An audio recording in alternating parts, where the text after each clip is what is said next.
Alhamdulillahi Rabbil Alamin wal aqibatu lil muttaqin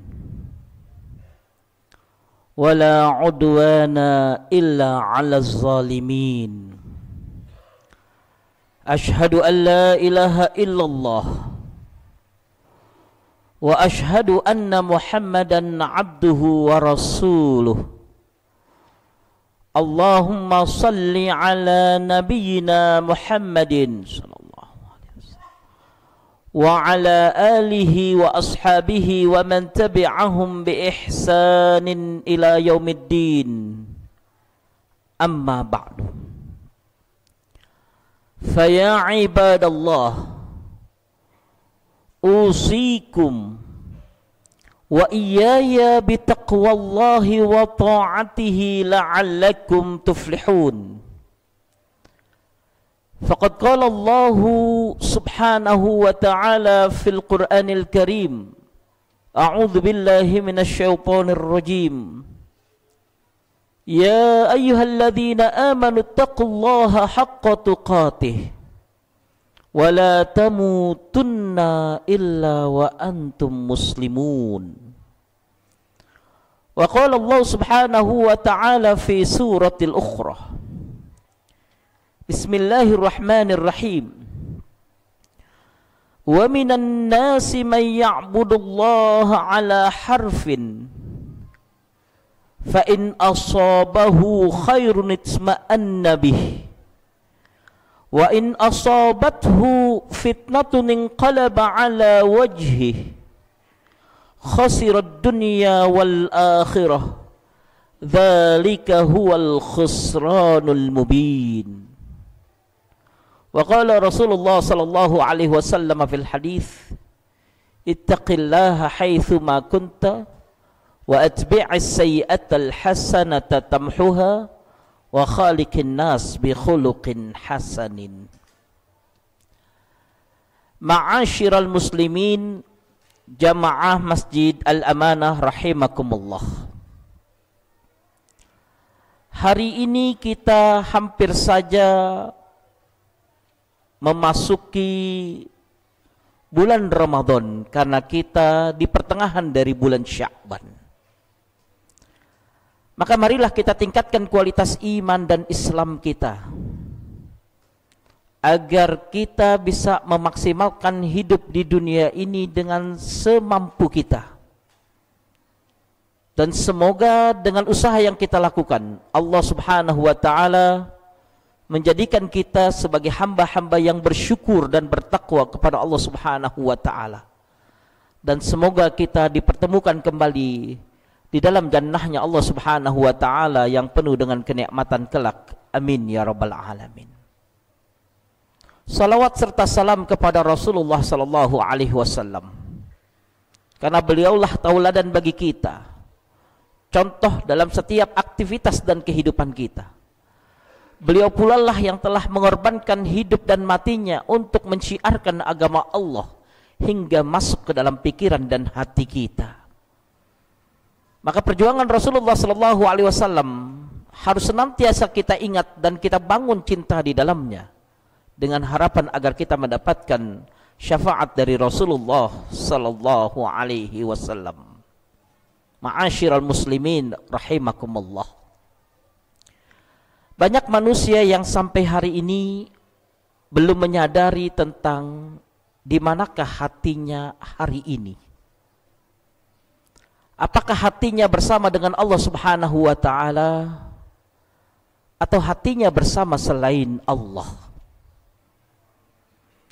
Jangankan ketika beraktivitas kehidupan sehari-hari, ketika menghadap Allah pun terkadang banyak manusia yang memikirkan dunia dan meninggalkan Allah. Di saat salat-salat kita belum selesai kita lakukan, banyak di antara kita yang disibukkan dengan dunia, sedangkan Allah yang di hadapan kita tinggalkan. Padahal dialah yang telah memberikan karunia kehidupan kepada kita. Dia yang menghidupkan dan mematikan kita. Dia yang mengatur rizki kita. Dia yang menjadikan kita manusia-manusia seperti saat ini. Tidak ada satupun yang kita lihat dan kita dengar, kecuali semua itu di bawah kekuasaan Allah Subhanahu wa taala jalla jalaluh. Maka di saat-saat Ramadan sebentar lagi akan kita hadapi, mari kita persiapkan di bulan Sya'ban ini apa yang akan kita lakukan di bulan Ramadan. Maka di bulan Sya'ban kita melatihnya. Kalau di bulan Ramadan kita akan menghatamkan Al-Quran, maka mulailah dari bulan Sya'ban setidaknya. Jikalau kita ingin melaksanakan saum di bulan Ramadan, maka saumlah di antara hari-hari di bulan Sya'ban.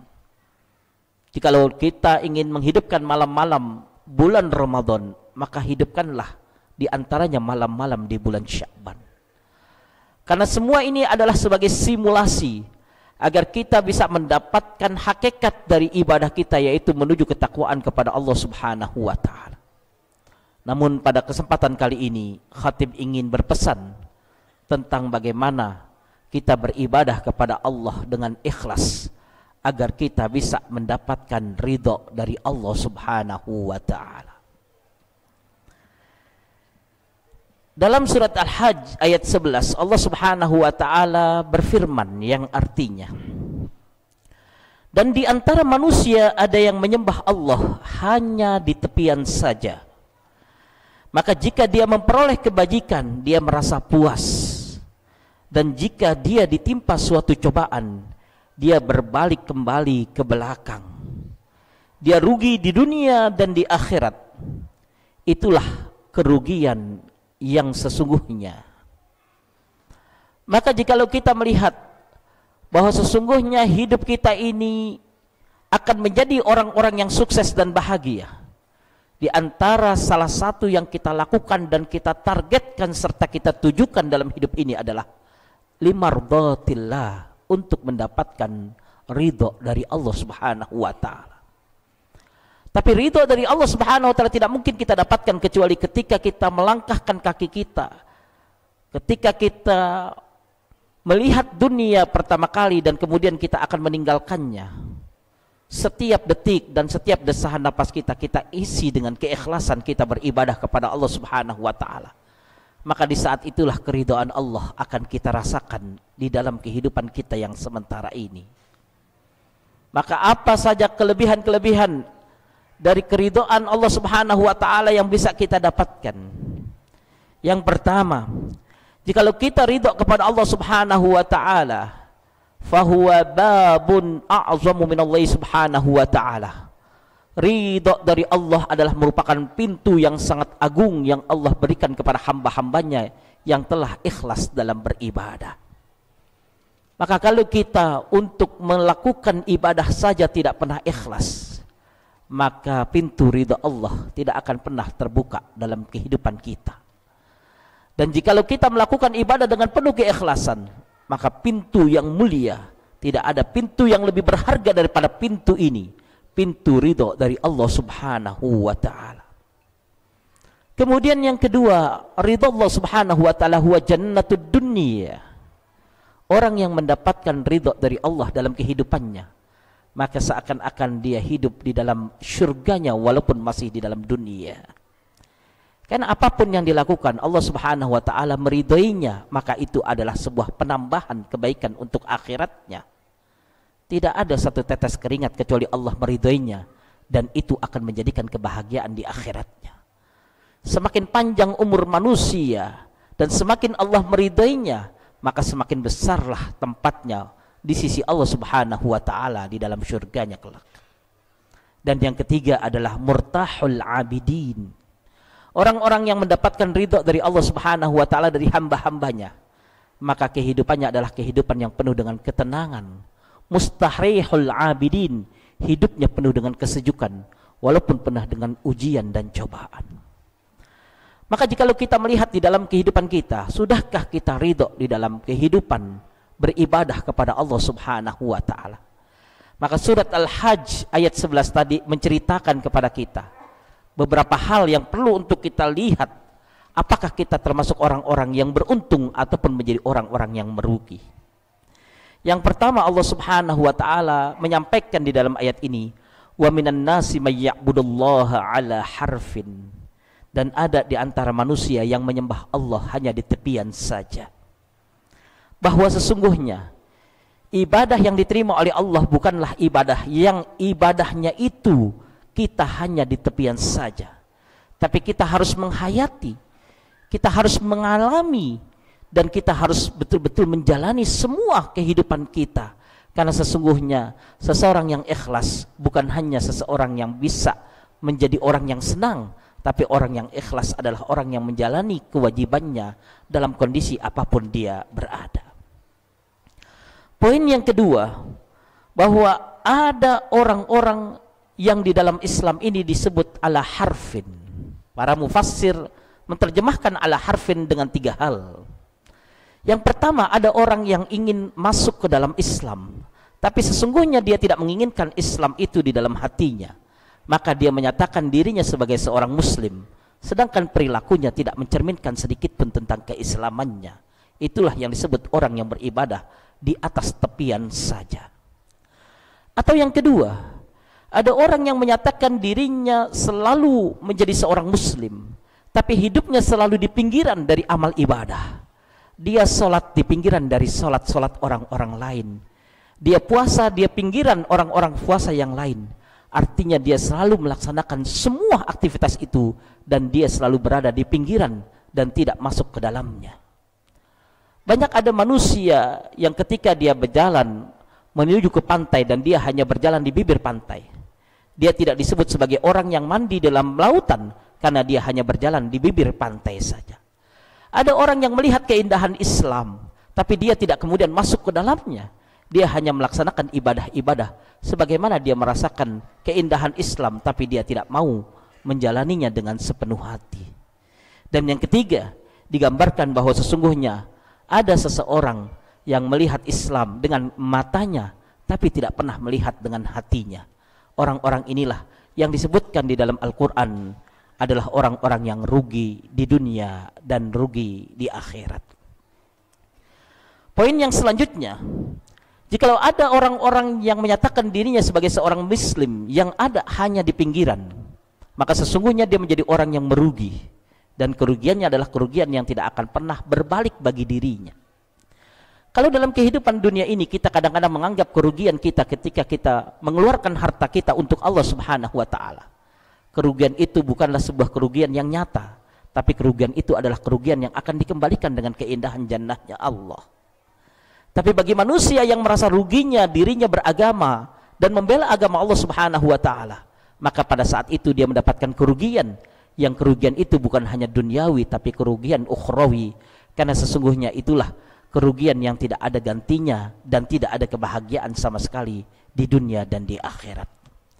Maka marilah kita mengambil pelajaran dari ayat ini, bahwa sesungguhnya Allah Subhanahu wa taala memerintahkan kepada kita, jikalau kita ingin menjadi seseorang yang sukses dunia dan akhirat, udkhulu fis silmi kafah. Masuklah ke dalam ajaran Islam secara totalitas, secara pemikiran, secara hati, bahkan secara perbuatan. Karena dengan cara itulah kita menemukan keikhlasan di dalam diri kita, dan jikalau kita mampu melakukannya, mudah-mudahan Allah meridai diri kita.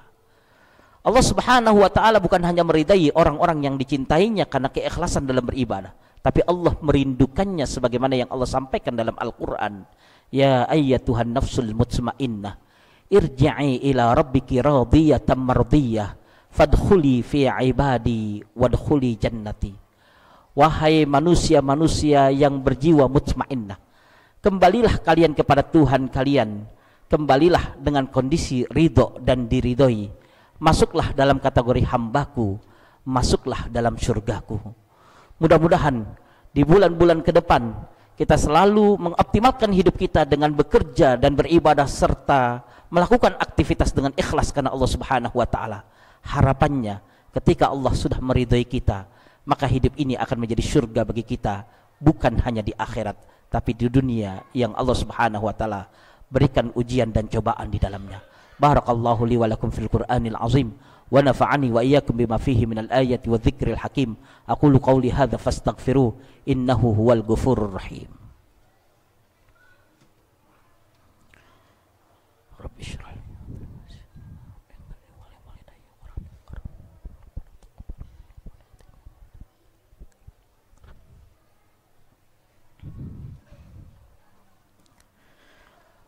Alhamdulillah. Alhamdulillahilladzi arsala rasulahu bil huda wa dinil haqq liyuzhirahu 'ala ad-dini kullih wa kafa billahi syahida. Asyhadu an la ilaha illallah wa asyhadu anna Muhammadan abduhu wa rasuluh. Allahumma salli ala nabiyyina Muhammadin wa ala alihi wa ashabihi wa man tabi'ahum bi ihsanin ila yaumiddin. Amma ba'du. Hidup kita hanya sementara. Untuk mencari ridha Allah Subhanahu wa taala, Allah sudah arahkan tujuannya dan Allah sudah sampaikan ayat-ayat dan hadisnya.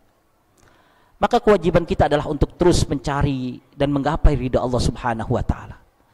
Jangan sampai dunia ini menjadikan kita lupa sehingga kita hidup seakan-akan dalam fata morgana yang tidak pernah menemukan apa itu ikhlas dan apa itu ridha Allah. Yakinlah, orang-orang yang hari ini sudah beribadah ikhlas dan melaksanakan dan merasakan ridha Allah, hidupnya penuh dengan ketenangan, melebihi dari ketenangan siapapun di dunia ini. Walaupun hidup mereka dalam sederhana, tapi mereka mendapatkan rahmat dari Allah Subhanahu wa taala. Innallaha wa malaikatahu shalluna 'alan nabi ya ayyuhalladzina amanu sallu 'alaihi wa sallimu taslima.